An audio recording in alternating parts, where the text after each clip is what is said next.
Selamat pagi, saudaraku yang dikasihi Tuhan.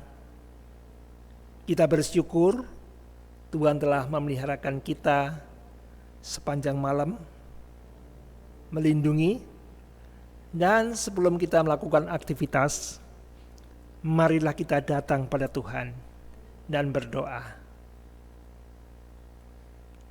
Bapa kami dalam kerajaan sorga, kami bersyukur dan terima kasih untuk segala penyertaan pelindungan Tuhan. Sepanjang malam kami boleh beristirahat, dan pagi ini Tuhan, kami ingin mendengar firman Tuhan yang boleh menjadi bekal, kekuatan bagi kami untuk menjalani hari ini. Hadirlah Engkau di dalam hati pikiran kami, memberkati segala aktivitas pekerjaan kami sepanjang hari ini Tuhan. Dan kami mohon doa ini dalam nama Tuhan Yesus Kristus yang telah menjadi juru selamat kami. Amin.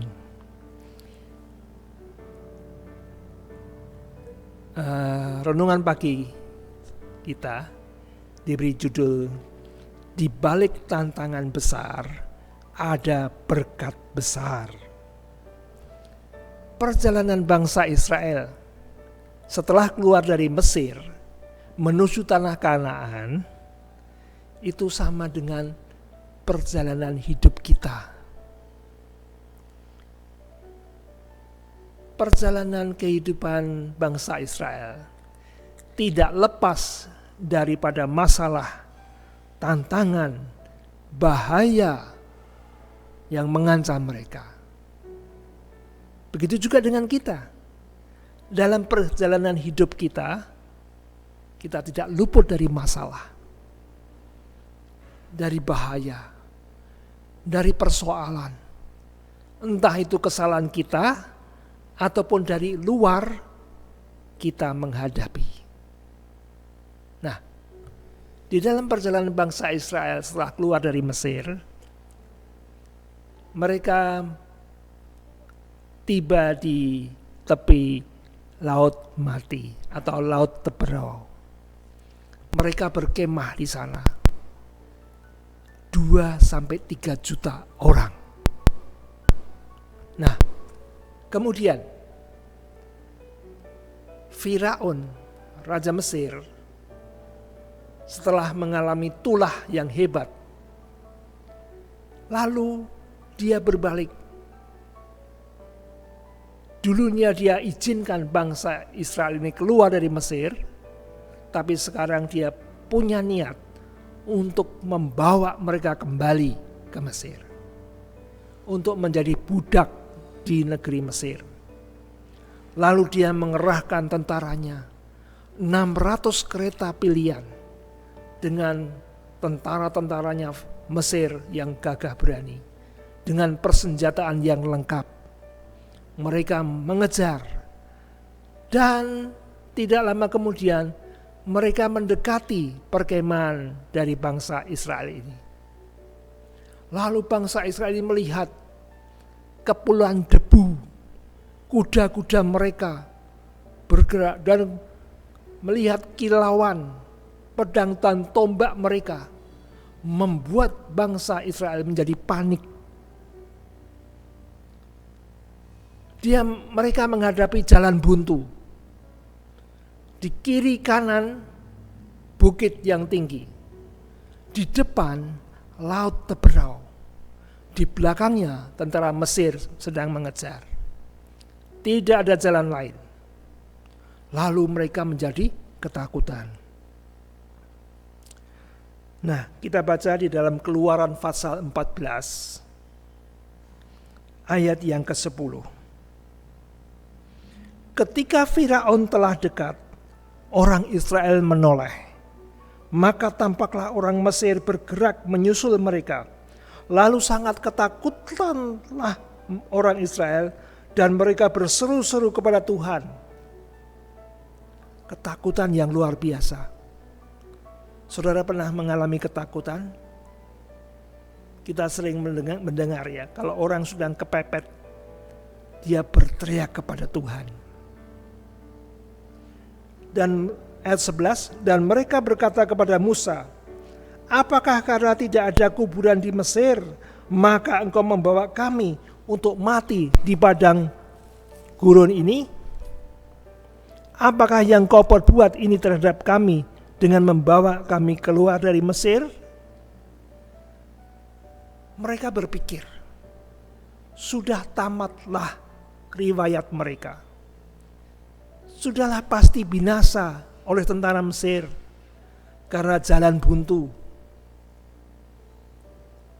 Mereka berteriak kepada Tuhan, mereka protes kepada Musa sebagai pemimpin, "Mengapa kamu bawa kami ke sini?" Lalu mereka mengatakan, "Bukankah ini telah kami kukatakan kepadamu di Mesir? Janganlah mengganggu kami, dan biarlah kami bekerja pada orang Mesir, sebab lebih baik bagi kami untuk bekerja pada orang-orang Mesir daripada kami mati di padang gurun ini." Masuk akal. Mereka terjepit dan mereka katakan, lebih baik kami tetap di Mesir bekerja daripada mati di padang gurun ini. Tetapi berkatalah Musa kepada bangsa itu, "Janganlah takut. Berdirilah tetap dan lihatlah keselamatan dari Tuhan yang akan diberikannya hari ini kepadamu, sebab orang Mesir yang kamu lihat hari ini tidak akan kami lihat lagi untuk selama-lamanya. Tuhan akan berperang untuk kamu, dan kamu akan diam saja." Dan kamu akan diam saja. Di dalam keadaan terjepit, bangsa Israel tidak perlu melawan. Diam saja. Tuhan yang berperang. Dan kita lihat cerita selanjutnya. Awan pada siang hari yang menutupi atau menudungi bangsa Israel di padang gurun berpindah ke belakang antara tentara Mesir dan bangsa Israel, sehingga semalam-malaman tentara Mesir tidak bisa maju ke tempat bangsa Israel. Dan apa yang dilakukan oleh Musa? Oleh perintah Tuhan, Musa di tepi Laut Teberau, dia mengacungkan tongkatnya, dan ajaib, oleh tiupan angin yang keras, laut itu terbelah sehingga kelihatan dasarnya kering, dan sepertinya air laut itu menjadi tembok yang panjang. Kemudian bangsa Israel mulai maju menyeberangi Laut Teberau yang kering di tengahnya itu. Semalam-malaman. Dan kemudian setelah bangsa Israel sampai di ujung seberang, Musa mengayunkan tongkatnya lagi. Lalu sementara itu bangsa Israel sudah lari dan ikut masuk ke dalam Laut Teberau yang kering, mengejar bangsa Israel. Dan Tuhan membuat, dikatakan dalam ayat ini, Tuhan membuat roda kereta-kereta kuda mereka menjadi miring, dan kemudian apa? Tidak bisa lancar, sehingga menghambat kemajuan tentara Mesir yang mengejar Israel. Dan sementara mereka di tengah-tengah Laut Teberau itu, di tengah jalan itu, Musa mengayunkan tongkatnya, lalu laut itu kembali seperti semula, mengubur Raja Firaun dan tentara-tentaranya. Dan bangsa Israel selamat, tidak dapat celaka dari tentara Mesir. Luar biasa, bukan? Mujizat Tuhan.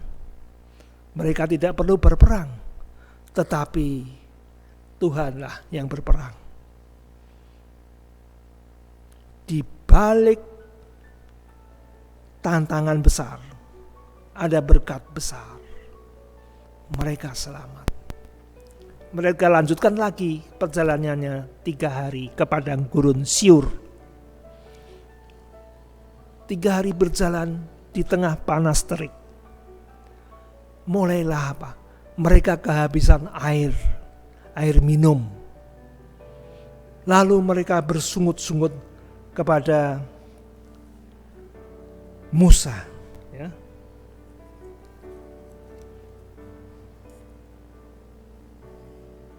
Dikatakan di dalam Keluaran 15 ayat yang ke-24. Lalu bersungut-sungutlah bangsa itu kepada Musa, kata mereka, apakah yang akan kami minum? Nah, lalu Musa berseru kepada Tuhan, dan Tuhan menunjukkan kepadanya sepotong kayu. Jadi pada waktu mereka kepanasan, haus, ada sebuah tempat yang berair yang disebut Mara. Wah, mereka senang. Sudah panas, ada air di depan mereka. Mereka mulai minum, tetapi mereka kemudian berhenti. Karena apa? Karena air itu air yang pahit, yang tidak bisa diminum. Lalu mereka bersungut-sungut kepada Tuhan. Lalu Musa disuruh Tuhan menunjukkan sepotong kayu. Lalu Musa melemparkan kayu itu ke dalam air. Lalu air itu menjadi manis. Di sanalah diberikan Tuhan ketetapan-ketetapan dan peraturan-peraturan kepada mereka, dan di sana Tuhan mencobai mereka. Jadi dengan mujizat Tuhan, air yang pahit menjadi manis untuk diminum. Saudaraku, tantangan berikutnya adalah kehabisan air. Tetapi di sana Tuhan tidak meninggalkan. Musa seperti yang disuruh Tuhan, melemparkan kayu dan air itu menjadi manis untuk diminum mereka. Setelah itu, ayat 27, sesudah itu sampailah mereka di Elim. Di sana ada 12 mata air dan 70 pohon korma. Lalu berkemahlah mereka di sana di tepi air itu. Tantangan kehausan akhirnya membuahkan. Mereka sampai di tempat yang dinamakan Elim, di tempat di mana banyak air dan buah korma di sana. Saudaraku, dalam kehidupan kita, kadang-kadang kita mengalami apa yang disebut kepahitan hidup. Sesuatu yang tidak kita harapkan. Tetapi Tuhan bisa merubah pengalaman yang pahit menjadi pengalaman yang manis dalam kehidupan kita. Luar biasa. Dan seperti yang Tuhan telah lakukan mujizat, Dia bisa merubah air yang biasa menjadi air anggur yang terbaik di pesta Kana yang dilakukan oleh Yesus. Saudaraku, kita belajar dari pengalaman bangsa Israel. Banyak tantangan, banyak masalah, bahaya. Tetapi Tuhan tidak meninggalkan kita.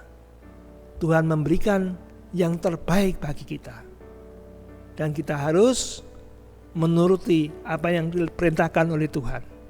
Tuhan memberkati.